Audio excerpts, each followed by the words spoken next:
Tidak boleh jumawa, tidak ada yang boleh jumawa sama sekali untuk di kesempatan spring season kali ini supaya tidak dirujak sama semua orang ya. Tapi tadi gue bisa melihat adanya beberapa perbedaan juga yang mungkin dari segi drop zone-nya Pikmi instead of mereka mungkin menuju ke arah bagian selatan dari Erangel ini sendiri, tapi mereka sekarang mengamankan bagian Georgia Paul. Memang Georgia Paul juga lumayan kosong kalau gua nggak salah lihat tadi, dan bahkan kosong melompong harusnya kalau nggak ada tim yang mungkin mau engage menuju ke arah Georgia Paul. Nggak ada itu face clan, Don. nggak ada Nggak ya, ada jadi face clan, dengan knowledge tersebut mereka kayak ih enak nih bang, tapi nah kayak gitu nih Jan, kalau dibandingkan ya Milbase bagian selatan banget versus Georgia Paul itu kan sebenarnya adalah walaupun sama-sama pinggir lah ya, cuman menurut gua kalau udah pulaunya SMB itu udah lumayan beda cerita lagi lah gitu. Ya tentulah, karena kan aksesnya juga kan tidak mudah, ya kan. Jadi dua gimana tuh? jembatan. Sebenarnya gini, kalau masalah Pikmi, ini concernnya adalah bagaimana mereka bisa perform. Ini kita katakan kalau pindahnya benar-benar kayak satu hari ngubah langsung ya. Tapi Pikmi menurut gua Coach Dins, gue banyak ngobrol juga dengan beliau. Coach Dins ini adalah salah satu coach yang modelnya memang tidak mau mengganti gameplay orang. Karena dia ngomong itu sendiri kemarin di salah satu event offline. Tapi dia mempersiapkan pilihan-pilihan atau opsi. Dan ketika tidak mengubah gameplay orang adalah bagaimana dia berikan opsi. Dia berikan misalnya kayak minimal checkpoint vehicle. Dia coba berikan juga secara behavior lawan-lawan tuh ada di mana. Nah gameplaynya balik ke player lagi gitu dong. Jadi Gitu. sebenarnya nggak terlalu ngubah. Tapi dikasihkan opsi yang berikutnya gitu loh. Karena kalau ke Milbase juga itu kan gambling banget ya. Iya. Kalau ke arah sana lu akan enak sekali. Kita udah Iya. banyak lah lihat contoh pembegalan-pembegalan yang berhasil. Tapi kalau tidak ke arah sana, itu PR-nya begitu berat dari player-player selatan. Oh, oke. Kecuali sebuah tim bernama Stalwart yang sekarang nggak tahu playernya masih di sana apa enggak ya. Yang gimana tuh kelanjutan dramanya, kita lagi menunggu season-season selanjutnya ya. Betul. Aduh gimana nih STE supaya bisa diupdate itu konten saya. Tapi anyway, ngomong-ngomong berarti kalau misalnya ngomongin Pikmi sendiri masih viable lah ya untuk mereka semuanya bermain Keren di banget. bagian Apa namanya? Georgia Paul. Viable. Iya. Iya, itu dia masih bisa Viable. banget. Viable. Jadi bisa Viable untuk sekali. dimainkan. Karena yang pertama tidak ada gangguan, itu penting banget. Menurut gue penentuan drop zone paling pertama tuh jangan sampai ada gangguan tim, setidaknya di tempat yang sama. Aha. Kalau di sekitar misalnya Skull Rozok ya masih oke lah, masih bisa untuk memainkan beberapa strategi. Kayak sekarang misalnya Boom dan Rozok udah pindah, Araki udah pindah ke rumah Recall juga. Jadi itu masih oke, tapi kalau di tempat yang sama, apalagi ini cuma 6 kesempatan, itu merugi bro. Wah, parah Sejago-jagonya tim lu akan ada selalu potensi Anda di clutch, Anda dikalahkan oleh tim lain gitu loh. Pasti. Nggak mau kehilangan satu game sama sekali. Tapi RRQ yang tadi mendapatkan winner chicken dinner, nampak begitu pede mereka untuk bisa mungkin engage ke menuju ke arah salah satu pemain dari Buma Esports di ujung sana.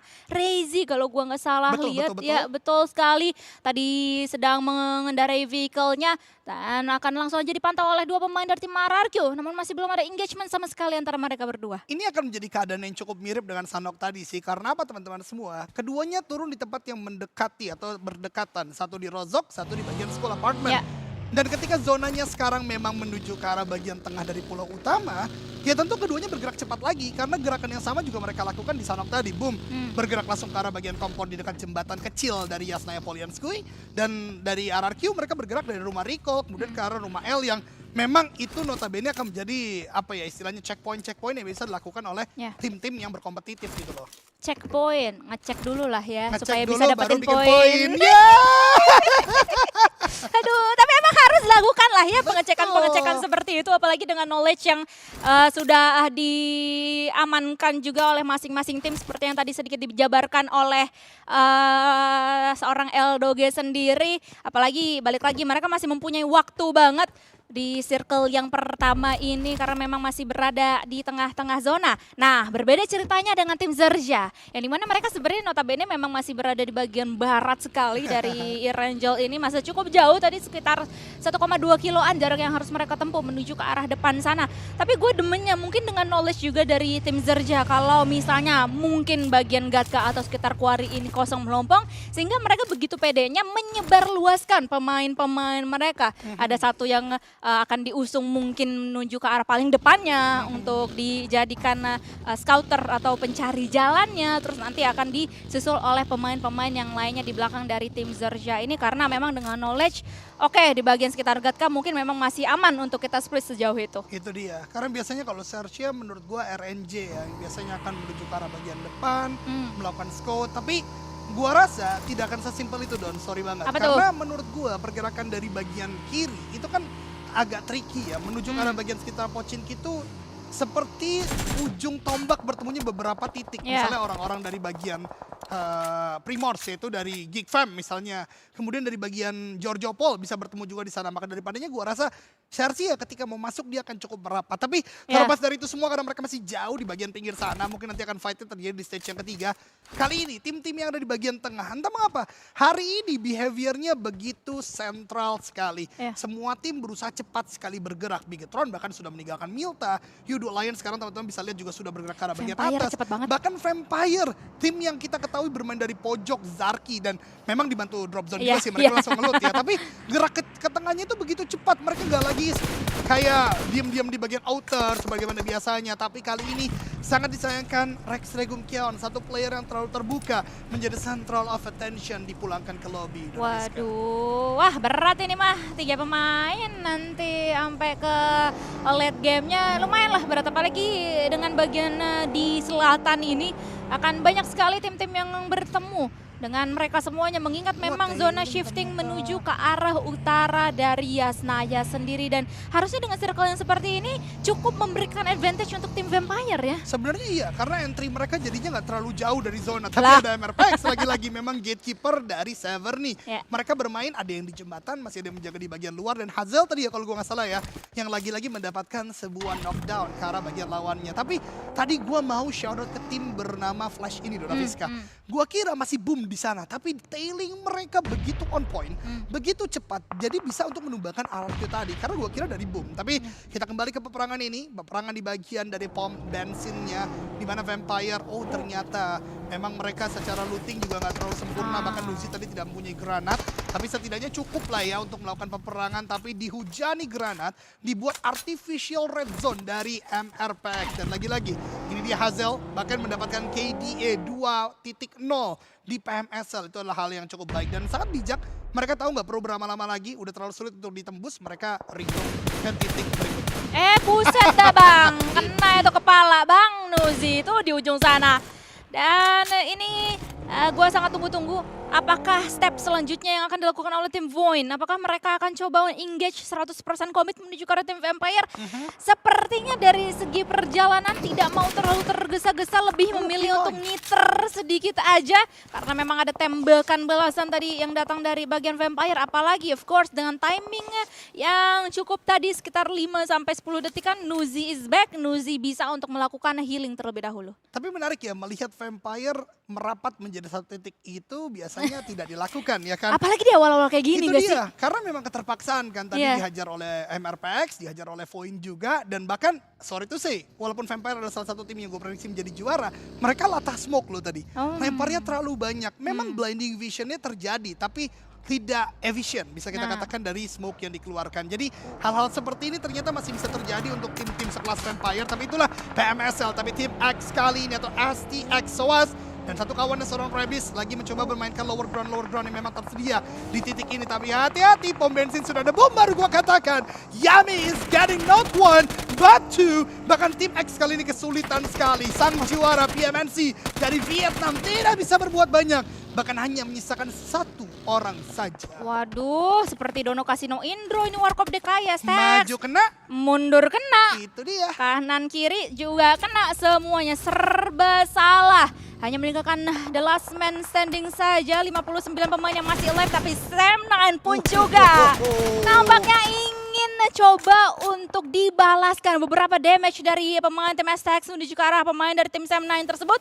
Tapi dengan begitu sudah mulai terbaca juga satu rumah yang dinaungi oleh tim STX. Terakhir atau pemain terakhirnya di sini seorang Break, karena dia pun juga masih aktif sekali untuk mencari eliminasi, at least bisa dapetin satu karena memang STX masih 0 dari segi jumlah poinnya. Tapi gue punya banyak sekali pertanyaan kepada STX. Mereka sudah ada di bagian cukup tengah dari zona ya kan.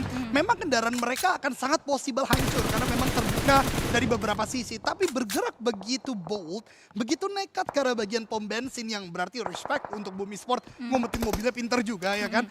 Itu mereka lakukan. Padahal ketika zona ketiga, bahkan sekarang masih dapat zona. Ini adalah salah satu pasti break, bersedih. Kawan-kawannya apalagi. Karena tadi peperangan yang tidak ada balasan gitu Iya, loh Don. iya sama sekali. Dan balasan-balasan tersebut lagi diusahakan tadi sama Break tapi masih belum bisa mendapatkan apa-apa. Loyola yang bisa memberikan sedikit at least damage menuju ke arah pemain dari tim RRQ yang terlihat no mercy di ujung sana. Ada beberapa pemain dari tim RRQ harus melakukan healing full health terlebih dahulu karena sudah mulai ramai beberapa suara tembakan-tembakan yang terjadi di sekitar mereka. Bahkan Pikmi pun juga bersinggungan dengan tim Zerja karena memang nampaknya mereka bertemu di bagian utara dari circle ini. Dari perjalanan rotasi mereka, Pikmi hanya akan bermain dengan 3 punggawa saja. Zerja masih full house, full power dengan 4 punggawa mereka. Apalagi masih ada RNJ yang masih akan mengamankan bagian utara atau bagian atas sana guna untuk bisa mengamankan vision yang cukup enak menuju ke arah 2 pemain dari Pikmi di atasan atau di depan sana. Dua tim yang bermain sangat logis karena mengetahui adanya penjagalan di jembatan dan masuk Yasnaya sama dengan bunuh diri. Mereka berputar ke arah bagian utara, tapi apa yang gagal dilakukan oleh Pikmi adalah melakukan defensif di compound ini. Bahkan satu lagi tumbang tadi untuk bisa dilakukan reverse secepat mungkin dan RRQ menjadi tim yang lagi-lagi mereka punya idealisme permainan hari ini tengah adalah yang mereka lakukan. Tapi ternyata lagi-lagi menjadi central of attraction tidak selamanya bersifat baik. Mereka ditembaki, bahkan kali ini mungkin orang Yasnaya pun akan mendengar beberapa tembakan. Aware karena bagian ladang tidak baik bagi RRQ. Sam9 masih sangat aktif dan tim lainnya. Sementara dua tim Malaysia masih saling mencoba mencari jalan di bagian selatan. Dan lagi-lagi di PMSL kali ini upgrade penggunaan kendaraan untuk melakukan scout lagi-lagi ditingkatkan. Dan itu sangat senang untuk disaksikan. Sementara kali ini berarti ini Voin mengganti pergerakan mereka, mau coba masuk dari bagian selatan. Ada Xavier yang berbeda dari RRQ kali ini mau main tengah terus. Xavier 2 game kelihatan main outer terus-menerus. Iya, di bagian pinggiran lah ya, at least sekarang kalian bisa melihat di arah medium mapnya mereka masih berada di bagian pinggiran sekali. Dan untungnya bagi tim Xavier pun juga shifting zona di phase yang keempat ini tidak terlalu jauh di bagian mereka. Justru condong mengorbit ke sekitaran mereka sendiri, di mana di bagian tengah-tengahnya sebagai centernya ada Sam9 dan juga tim STX. The last man standing mereka masih bisa bertahan. Tapi di Xavier karena mereka juga sudah mulai bergerak sedikit demi sedikit, dipantau arus perjalanannya oleh tim Voin yang berada di atas sana. Di sisi yang lainnya sudah mulai ada beberapa fight yang terjadi juga. Tim MRPX melihat keberadaan lawan-lawannya di depan sana karena memang MRPX sekarang sebagai gatekeeper. Gue suka sih pilihan dari MRPX adalah tempat yang hampir tidak bisa di backstep. Karena memang compound ini kalaupun mau dilakukan backstep akan pergerakan dari bagian tebing-tebingnya. Dan Pikmi keputusan untuk turun tidak terlalu baik, tertembak oleh MRPX dan bahkan Sersia. Kali ini juga melakukan sebuah push commit ke arah mereka. 2 tumbang di bagian perairan. Tentu tidak akan mudah untuk melakukan revive, bahkan tidak mungkin melakukan revive. Dan Ron juga sudah sangat low HP, knockdown lagi terjadi. Dari tim Pikmi hanya misalkan 1 orang saja. Namun kita lihat bagaimana peperangan juga terjadi di beberapa sisi. Bigetron dengan NKT, kali ini masih ada Mr. Joe yang beberapa kali di group stage kemarin mengejutkan kita, tapi lapar tertembak oleh Olio dari jarak yang cukup jauh. Dan NKT seperti meninggalkan seorang Mr. Joe adalah keputusan yang paling bijak bagi tim ini karena memang sudah sangat jauh, tapi terbakar. Panas dari api Molly yang dilemparkan membuat setidaknya genap eliminasi yang didapatkan oleh tim Bigetron Red Villains kali ini. Aliens. Red Aliens. Tugas hari pertama. Ya begitulah memang. Semua. Emang suka ngerjain gitu nih BTR ya. Lu denger kan 2 detik gua red. Red api sekarang. Apa ya? Ganti mulu. Nih besok juga ganti lagi nih. Red Villains lagi balik nih kayaknya. Gua rasa nih. Bisa jadi.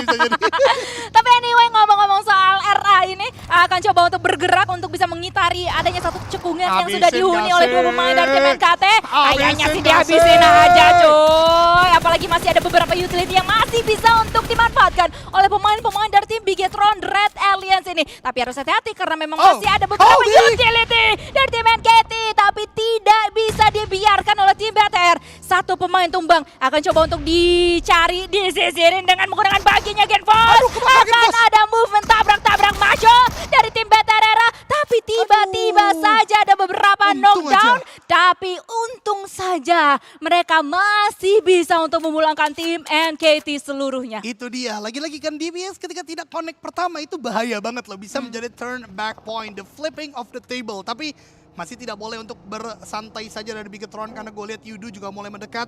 Hadik Luk sepertinya sedang mengamati titik tersebut apakah bisa dimainkan atau tidak. Namun kita sudah masuk ke stage yang keempat, lihat betapa banyaknya tim yang tumbang dalam waktu yang dekat.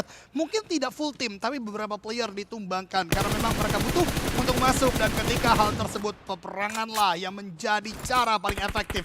Namun Sersia kali ini smoking the way to the zone. Mereka memang sudah masuk dalam zona, tapi memang ada indikasi tidak akan masuk ke dalam play zone berikutnya. Sudah melakukan sebuah setup, ada vehicle yang mereka bisa mainkan. Mungkin Void nanti akan dikontes secara maksimal oleh Sersia. Melihat Megamind sudah bergerak, RNG pun juga, dan benar saja gue katakan tidak menuju ke arah bagian Sersia.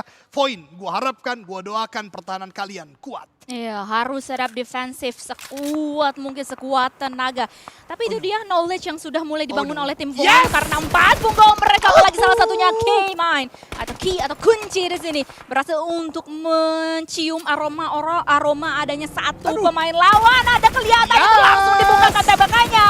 Itu adalah wise decision banget. Gua suka banget langsung mengurungkan niat menuju atau mau melempar satu granat, tapi langsung dibukakan spraynya yang mengeliminasi satu kekuatan dari Zerja. Ini yang gue katakan kemarin ketika bertugas di salah satu third party turnamen untuk ladies. Salah satu keunggulan para player di PMSL, mereka itu tidak waiting the moment, tapi creating one.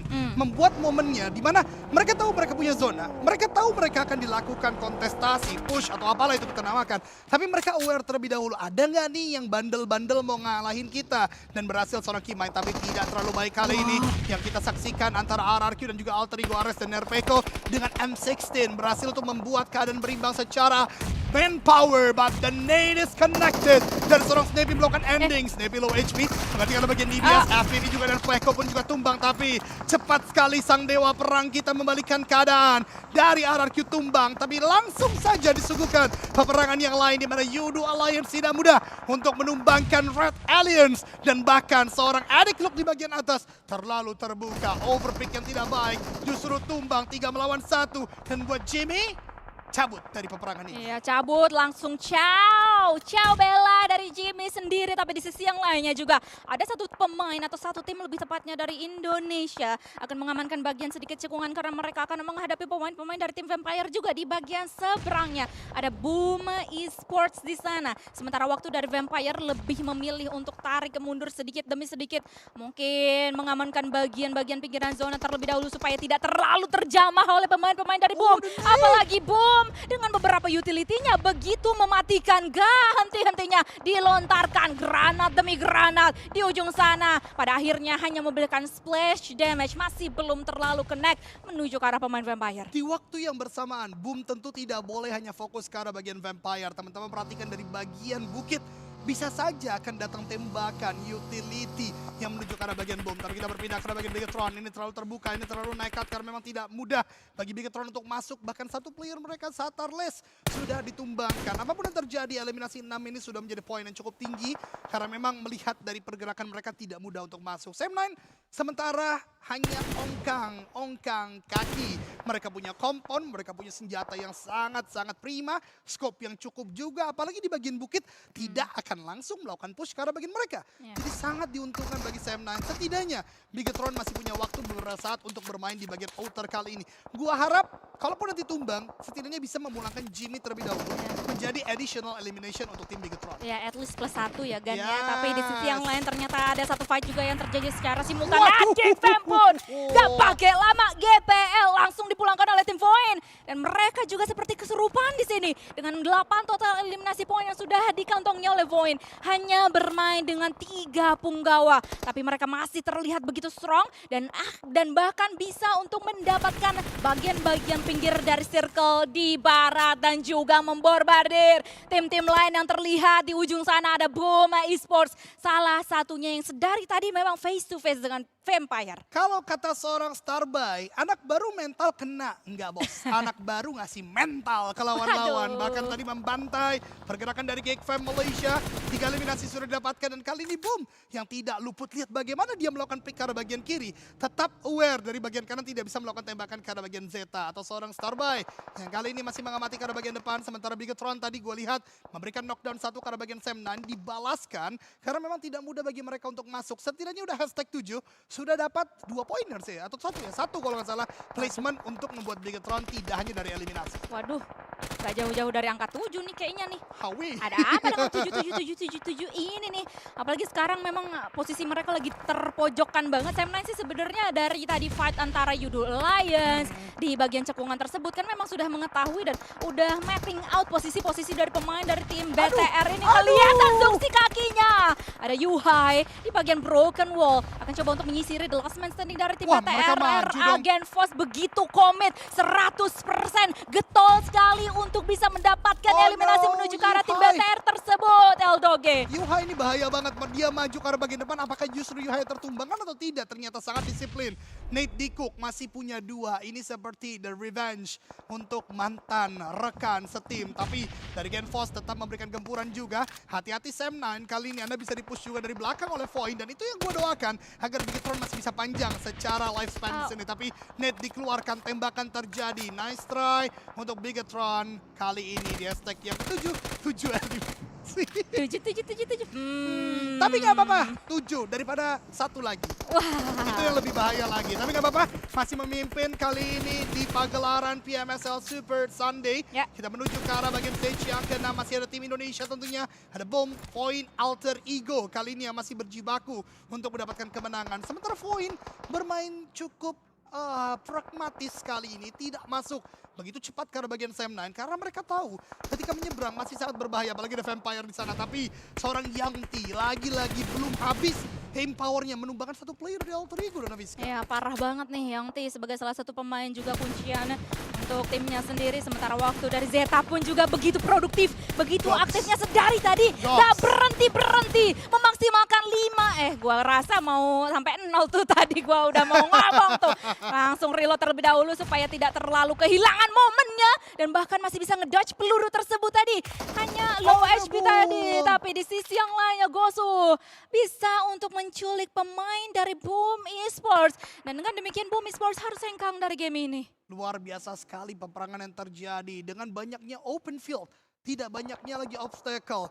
Bagaimana semua player diuji secara awareness. Bagaimana semua player diuji penggunaan utility dan setiap momen tipis untuk melakukan tembakan ke arah bagian lawan. Here we go ladies and gentlemen. 5 tim terakhir untuk game kita yang kedua. Rosemary dengan cukup nekat. Belum first aid, bahkan dia mencoba untuk masuk ke dalam zona. Mungkin lebih memilih untuk calm before the storm. Dia langsung bergerak. Smoke lagi-lagi dikeluarkan dan Alpha mungkin akan mengikuti dengan sebuah bagi yang dimiliki juga. So masih ada beberapa waktu untuk Alter Ego. Sementara Void sepertinya Sam9 mengerti akan ada push dari bagian hutan. Mereka menempatkan Dap di bagian lower ground. Dan 3 masih ada di sana. Dan Nate ke arah bagian seorang Zeta. Lihat bagaimana anak muda ini tidak gampang, tidak mudah untuk ditumbangkan.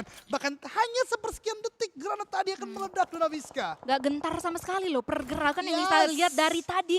Dari seorang Zeta dan juga Dimzi. Mereka sebenarnya notabene dengan 2 pemain saja ini begitu riskan. Tapi ada 2 granat sekaligus tadi. close. Menuju ke arah seorang Yes. Deb. Dan ini dia ada follow up granat selanjutnya. Dan akhirnya connect menuju ke arah seorang Deb. Mendapatkan 1 knockdown untuk tim Void sendiri.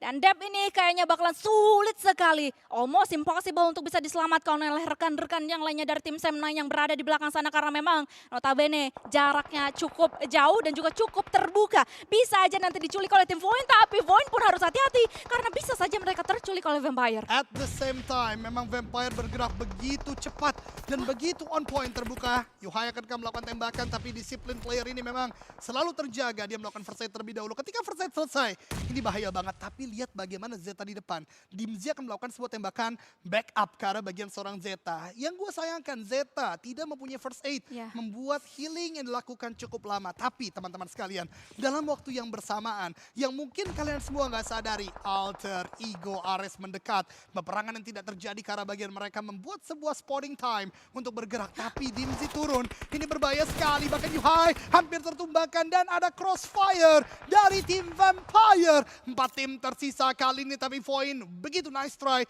begitu well played, 10 eliminasi. Oh my god, itu adalah skenario di dalam imajinasi gue yang tidak sama sekali pengen gue lihat tadi. Karena bisa saja sekali lagi diculik oleh tim Vampire, tapi that's it. Nice try untuk tim Voin yang sudah berusaha ekstra keras, sudah begitu strong terlihat. Dan bisa finish di posisi yang kelima. Masih ada tim Alter Juarez yang berada di posisi top 4 dari Indonesia. 2 pemainnya sudah berhasil untuk mengamankan at least 3/4 zona ini, dan mungkin akan sedikit nge-split untuk bisa menjaga sebagian kiri dan juga sebagian kanan, karena memang di sebelah kanan dari tim Alter Ego masih terdapat tim Flash yang sudah terlihat juga oleh tim Vampire. Yang menarik saat ini, teman-teman sekalian yang sedang menyaksikan, kita sudah masuk ke stage yang ke-8, which untuk stage berikutnya adalah penutupan game. Akan berakhir semua Blue Zone, bahkan lagu, vibes yang tentu akan memberikan sebuah ketegangan sudah dilakukan atau sudah dimainkan. Kita akan melihat bagaimana keempat tim yang tersisa berjibaku dalam posisi masing-masing. Sam9 memang terlihat cukup di atas angin karena mereka mempunyai kompon, tapi selepas ini mereka juga akan didorong oleh zona. Vampire dan juga tim Flash mungkin diuntungkan juga secara manpower, tapi tim Flash bahkan seorang Yanti akan langsung diberikan sebuah damage dari Blue Zone. So, peperangan yang tentu kita tunggu-tunggu dan tentu semua doa sama adalah chicken untuk Alter Ego Ares. Let's go, Alter Ego Ares. Tapi ternyata Alpha terculik, tapi masih ada Rosemary yang bisa memberikan threat knock tadi. Tapi apa daya nice try untuk tim Alter Ego, tapi Sam9 versus Vampire juga terjadi secara simultan. 2 pemain tumbang dari dari Vampire, maksud gua hanya meninggalkan last man standing yang juga diculik. Mereka mendapatkan instant karma dari Vampire, dan kali ini kita hanya akan melihat Flash versus M9. On par situation, 2 on 2 situation, 2 melawan 2. 2 kepala kali ini akan melawan 2 kepala lainnya. Tentu secara healing mungkin Sam9 yang lebih diunggulkan. Tapi lihat bagian zona, semua player PUBG Mobile pasti mengetahui kali ini menuju open field rumah yang sedari tadi nyaman ditinggali oleh Sam9 sebentar lagi harus dihengkangkan. Tapi Yuhai, lihat pergerakannya. Naik ke arah bagian atas, ini mungkin akan memberikan vision yang begitu luas. Tapi di waktu yang bersamaan, Gosu dan juga seorang Quan Ji bermain sangat menjaga trigger disiplin. Bahkan bukan body reveal yang mereka lakukan, utility yang terus dilemparkan. Namun di waktu yang bersamaan dengan trajectory nade yang mungkin terlihat, bisa diketahui di manakah letak Flash berada. Ya, karena memang sedari tadi memanfaatkan utility demi utility untuk bisa mendapatkan entry knock, at least menuju ke arah pemain-pemain dari tim Sam9. Cukup nekat dari Quan Ji tadi melakukan penyeberangan, tapi gue respect banget karena dia melalui rumah-rumah yang tidak mungkin di TPP untuk beberapa waktu tadi. Namun Yuhai di waktu yang bersamaan juga parkour karena rumah di bagian depan. Oh, predicting ada orang di sana, dan ternyata itu adalah tanaman-tanaman yang memang cukup gelap secara tone warna tadi dalam game. Jadi dipredikkan tembakan tapi tidak terkena. Tapi lihat dari bagian mana dari tim Flash melakukan tembakan ke arah bagian Yuhai dengan bait seorang Quan Ji menyeberang tadi. Namun ini 2 on 1 tidak mudah. Bahkan nade dilemparkan. Salah satu Nightmare dari Vietnam, nade kedua juga membuat sangat low HP dan Luyu. Bahkan dibakar, ada Blue Zone juga. Tidak ada hal baik sama sekali untuk Sam9. Ditembaki terus-menerus, first aid dilakukan, tidak bisa. Dan kemenangan bagi tim asal Vietnam. Let's go Team Flash di game yang kedua. Wah, Waduh. congratulations Team Flash.